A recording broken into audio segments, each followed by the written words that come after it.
Hello students. गांव वाले गुरुजी के यूट्यूब चैनल पे आप सबका स्वागत है। आज हम लोग पढ़ेंगे गणित का संक्षिप्त परिचय। आज का हमारा मुख्य टॉपिक यही रहेगा कि गणित की उत्पत्ति किससे हुई, किस शब्द से गणित बना है, उसका अर्थ क्या होता है, उसकी परिभाषा क्या होती है और गणित के अंतर्गत किन किन टॉपिकों का अध्ययन करते हैं इसके बारे में पढ़ेंगे। गणित की मुख्य शाखाएं कितनी होती हैं, कई भागों में इसको बांटा गया है, इसके बारे में पढ़ेंगे। और गणित की परिभाषा क्या होती है, आज परिभाषा भी समझेंगे, गणित की परिभाषा भी समझेंगे और ये समझेंगे कि गणित का लिखित साक्ष्य सबसे पहले कहाँ से मिला, ये समझेंगे कहाँ से मिला, ये जानेंगे आज। फिर हम ये पढ़ेंगे इसकी मुख्य शाखाएं कितनी है, इसके पितामह किसे कहा जाता है, इसके जनक कौन है, गणित के क्षेत्र में अपना अहम योगदान किसने दिया, ये समझेंगे।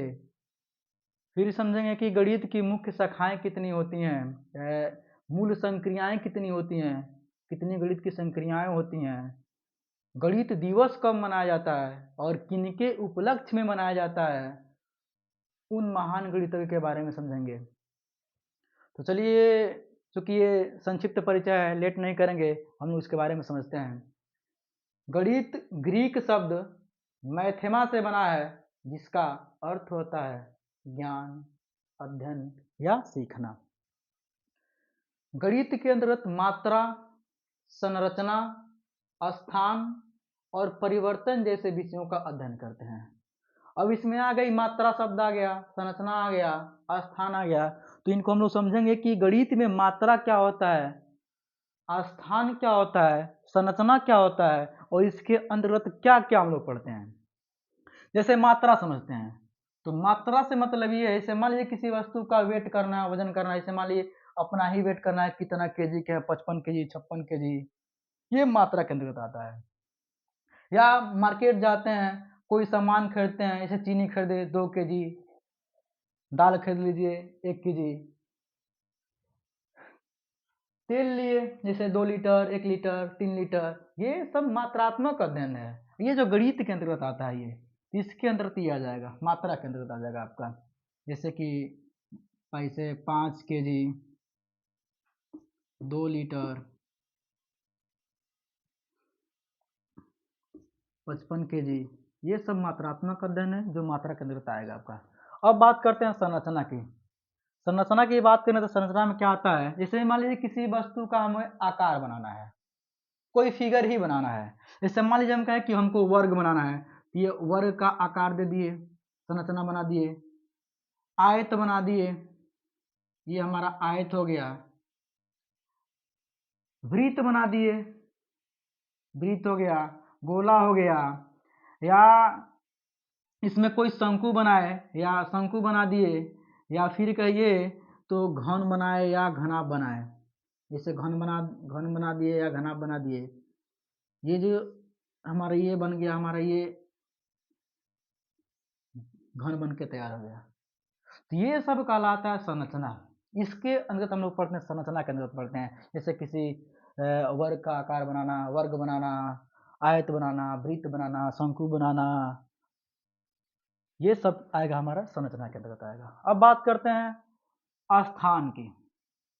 इसमें क्या अध्ययन करते हैं गणित में, स्थान में।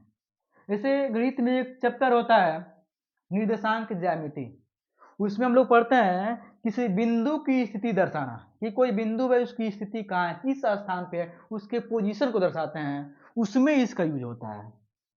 फिर ये हो गया कि मान कोई वस्तु है, उसकी ऊंचाई से हाइट एंड डिस्टेंस में हो गया कि किसी वस्तु की ऊंचाई कितनी है, किस स्थान पे है, कितनी गहराई पे है, वहां इसका भी यूज होता है। तो ये सब हुआ आपका मात्रा, संरचना, स्थान और परिवर्तन जैसे विषयों का अध्ययन जो हम मैथ में करते हैं। अब बात करते हैं परिभाषा की, कि मैथ की परिभाषा क्या होती है, गणित की परिभाषा क्या होती है। गणित का शाब्दिक अर्थ ही होता है गणना करना। गणित में गणना की जाती है, गणित में गणना की प्रधानता होती है, यानी वह शास्त्र जिसमें गणना की प्रधानता होती है और जिसमें मात्रा, संरचना, स्थान और परिवर्तन जैसे विषयों का अध्ययन करते हैं, गणित कहलाता है। अब बात करते हैं कि गणित की शाखाएं कितनी होती है। तो गणित की बहुत शाखाएं होती हैं, जिनमें से मुख्य शाखाएं हैं जो हम यहाँ पे नोट किए हैं। जैसे मान लीजिए अंक गणित हुआ, रेखा गणित हुआ, बीज गणित हुआ, त्रिकोणमिति हुआ, प्रायिकता हुआ, ये सब गणित की शाखाएं हैं। हम इसमें अंक गणित में क्या पढ़ते हैं, तो गणित की वह शाखा होती है जिसमें अंकों का अध्ययन करते हैं, अंक गणित कहलाता है। जैसे रेखा गणित, गणित की वह शाखा जिसमें ज्यामितीय रचनाओं का अध्ययन करते हैं, रेखा गणित कहलाता है। बीज गणित, गणित की वह शाखा है जिसमें अंक और अक्षर दोनों का अध्ययन करते हैं, बीज गणित कहलाता है। इसकी परिभाषा ऐसी बता सकते हैं कि गणित की वह शाखा जिसमें चर राशि और अचर राशि दोनों का सम्मिलित रूप से अध्ययन करते हैं, बीज गणित कहलाता है। अब चर में क्या आ जाएगा, तो जितने भी अंक अक्षर होते हैं वो सब आते हैं चर में। जैसे x हो गया, तो x यानी जिसकी वैल्यू हमेशा बदलता रहे वह कहलाता है आपका चर राशि। जैसे x हो गया तो x का वैल्यू कभी 0 होता है, कभी 1 होता है, कभी 2 होता है, कभी 3 होता है, इसका वैल्यू हमेशा बदल रहा है। तो जिसका मान हमेशा बदलता रहता है, जो अस्थायी नहीं होता है, वह कहलाता है आपका चर राशि। जैसे x हो गया, y हो गया, z हो गया, a हो गया, b हो गया, यानी जितने भी अक्षर होते हैं वो सब होते हैं चर राशि। अब बात करते हैं अचर की, तो जिनका मान कभी बदलता नहीं है, हमेशा एक समान रहता है, उसे कहते हैं अचर राशि। उसमें आपके आते हैं आपका 0 आएगा, 1 आएगा, 2 आएगा, 3 आएगा, ये सब के सब होते हैं आपके अचर राशि होते हैं, अचर राशि।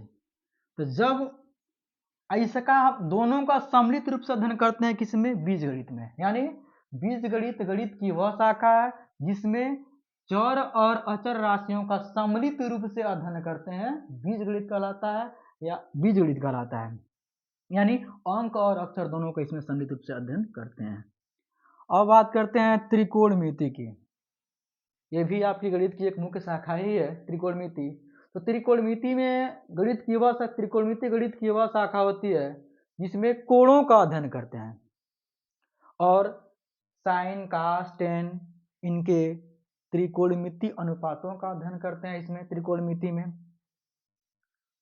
तो ये रहा हमारा गणित की कुछ मुख्य शाखाएं थी जिसके बारे में हम लोग पढ़े। अब हम लोग पढ़ेंगे कि गणित का जनक किसे कहा जाता है।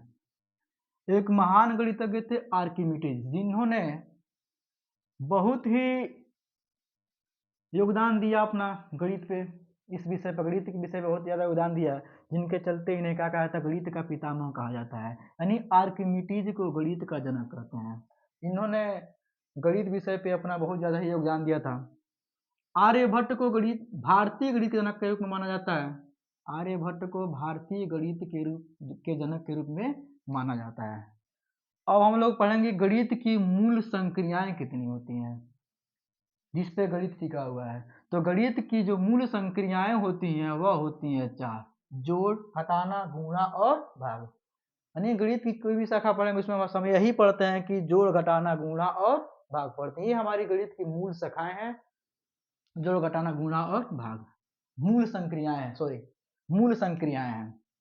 अब हम लोग पढ़ेंगे गणित में कुल कितने अंक होते हैं। तो गणित में कुल 10 अंक होते हैं, 0 से लेके 9 तक, यानी 0, 1, 2, 3, 4, 5, 6, 7, 8 और ये 9 कुल मिला के 0 से लेकर 9 तक कुल मिला के 10 अंक होते हैं। और इन्हीं 10 अंकों का प्रयोग करके छोटी से छोटी संख्या लिखते हैं और बड़ी से बड़ी संख्या लिखी जाती है। हम लास्ट वीडियो के शुरुआत में बोले थे कि गणित दिवस कब मनाया जाता है, उसके बारे में समझते हैं। तो गणित दिवस मनाया जाता है, राष्ट्रीय गणित दिवस मनाया जाता है 22 दिसंबर को।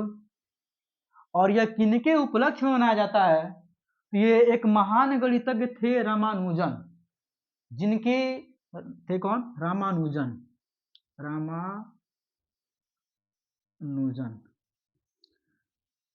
तो रामानुजन की गणितीय उपलब्धियों के सम्मान में प्रत्येक वर्ष 22 दिसंबर को राष्ट्रीय गणित दिवस के रूप में मनाया जाता है।